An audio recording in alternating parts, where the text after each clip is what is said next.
ನಮಸ್ಕಾರ ಸ್ನೇಹಿತರೆ, ನಾವಿಂದು ಜಿ ಎಸ್ ಶಿವರುದ್ರಪ್ಪ ಅವರ ಒಂದು ಕವಿತೆಯನ್ನು ಓದೋಣ. ರಾಷ್ಟ್ರಕವಿ, ಸಮನ್ವಯ ಕವಿ, ಸರಳ ಸುಂದರ ಭಾವಗೀತೆಗಳ ಮೂಲಕ ಕನ್ನಡ ನಾಡಿನ ಹೃದಯವನ್ನು ಸೂರೆಗೊಂಡಿರ್ತಕ್ಕಂತಹ ಸುಮಧುರ ಕವಿ ಜಿ ಎಸ್ ಶಿವರುದ್ರಪ್ಪ. ಕವಿಯಾಗಿ, ಅಧ್ಯಾಪಕರಾಗಿ, ವ್ಯಕ್ತಿಯಾಗಿ ಅವರ ಧ್ಯೇಯ ಒಂದೇ, ಮಾನವತೆ, ಮಾನವತಾವಾದ. ಅವರ ಒಂದು ಪುಟ್ಟ ಕವಿತೆ, ನೆನಪಿದೆಯೇ ನಿನಗೆ. ನೆನಪಿದೆಯೇ ನಿನಗೆ, ನಾವಿಬ್ಬರೂ ಅಂದು ಹೊಳೆಯ ದಡದಲ್ಲಿ ನಿಂದು ಮರುಳು ಮನೆಗಳ ಕಟ್ಟಿ ಆಟವಾಡಿದ ದಿವಸ. ನೆನಪಿದೆಯೇ ನಿನಗೆ, ಮುಂಗಾರು ಮಳೆ ಹೊಯ್ದು ನಾವಿಬ್ಬರೂ ತೊಯ್ದು ನಿಂತಾಗ ಮರಳ ಮನೆ ಕೊಚ್ಚಿ ಹೋದ ದಿವಸ. ನೆನಪಿದೆಯೇ ನಿನಗೆ, ಆ ಮರುಳು ನನಗೆಂದು ಈ ಮರುಳು ನನಗೆಂದು ಹೊಡೆದಾಡಿ ಜತೆ ಬಿಟ್ಟು ಆಟವಾಡಿದ ದಿವಸ. ನೆನಪಿದೆಯೇ ನಿನಗೆ, ಮರು ದಿವಸ ಒಂದಾಗಿ ಮರುಳು ಮನೆಗಳ ಕಟ್ಟಿ ಕೈಯ ಚಪ್ಪಳ ತಟ್ಟಿ ಹಾಡಿ ಕುಣಿದ ದಿವಸ. ನೆನಪಿದೆಯೇ ನಿನಗೆ, ಅಂದು ಹರಿದ ಹೊಳೆಯೇ ಇಂದಿಗೂ ಹರಿಯುತ್ತಿದೆ. ಬಾ ಗೆಳತಿ ಮತ್ತೊಮ್ಮೆ ಆಟವಾಡೋಣ, ಬಾಲ್ಯದ ಉದ್ಯಾನವನ್ನು ಮರಳಿ ಕಟ್ಟೋಣ. ಬಾಲ್ಯದ ಗೆಳತಿಯನ್ನು ಮತ್ತೊಮ್ಮೆ ಅದೇ ಬಾಲ್ಯಕ್ಕೆ ಕರೆಯುವಂತಹ ಕವಿತೆಯ ಸಾರ ಕವಿಯ ಹೃದಯವನ್ನು, ಹಾಗೆ ಓದುಗರ ಹೃದಯವನ್ನು ಸೂರೆಗೊಳ್ಳುತ್ತದೆ.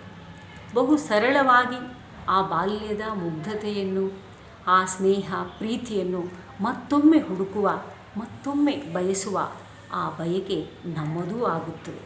ಸಂದು ಹೋದ ಕಾಲ ಮತ್ತೆ ಮರಳಿ ಬರುವುದೇ, ನೆನಪಷ್ಟೇ ಉಳಿಯುವುದು. ಮತ್ತೊಮ್ಮೆ ಕವಿತೆಯನ್ನು ಓದೋಣ. ನೆನಪಿದೆಯೇ ನಿನಗೆ, ನಾವಿಬ್ಬರೂ ಅಂದು ಹೊಳೆಯ ದಡದಲ್ಲಿ ನಿಂದು ಮರುಳು ಮನೆಗಳ ಕಟ್ಟಿ ಆಟವಾಡಿದ ದಿವಸ.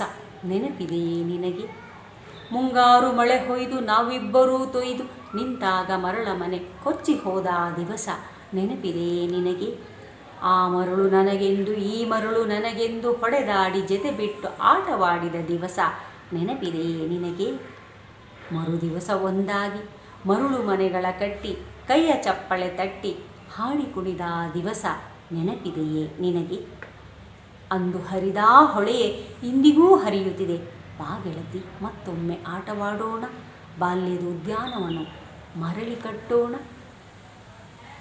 ನಾವೆಲ್ಲರೂ ಪದೇ ಪದೇ ಬಯಸುವ ಆ ಬಾಲ್ಯಕ್ಕೆ ಮರಳಿ ಹೋಗುವ ಒಂದು ಬಯಕೆ ಈ ಕವಿತೆಯೊಳಗೆ ತುಂಬಿದೆ. ಅದು ನಮ್ಮದೂ ಕೂಡ ಆಗಿದೆ. ಬಹಳ ಸರಳವೂ ಸುಂದರವೂ ಜನಪ್ರಿಯವೂ ಆದಂತಹ ಅನೇಕ ಕವಿತೆಗಳ ಸಂಗ್ರಹ ಈ ಕೃತಿಯಲ್ಲಿದೆ. ಈ ಸಾಲು ಕನ್ನಡ ನಾಡಿನ ಎಲ್ಲರಿಗೂ ಚಿರಪರಿಚಿತ. ಎದೆ ತುಂಬಿ ಹಾಡಿದೆನು ಅಂದು ನಾನು, ಮನವಿಟ್ಟು ಕೇಳಿದಿರಿ ಅಲ್ಲಿ ನೀವು. ಕವಿಯೊಬ್ಬನ ತೃಪ್ತಿಯ ಭಾವವನ್ನು ವ್ಯಕ್ತಪಡಿಸುವ ಈ ಕವಿತೆಯ ಹೆಸರಿನ ಸಂಕಲನ ಇದು. ಬಹು ಜನಪ್ರಿಯ ಗೀತೆಗಳ ಸಂಕಲನ ಇದು.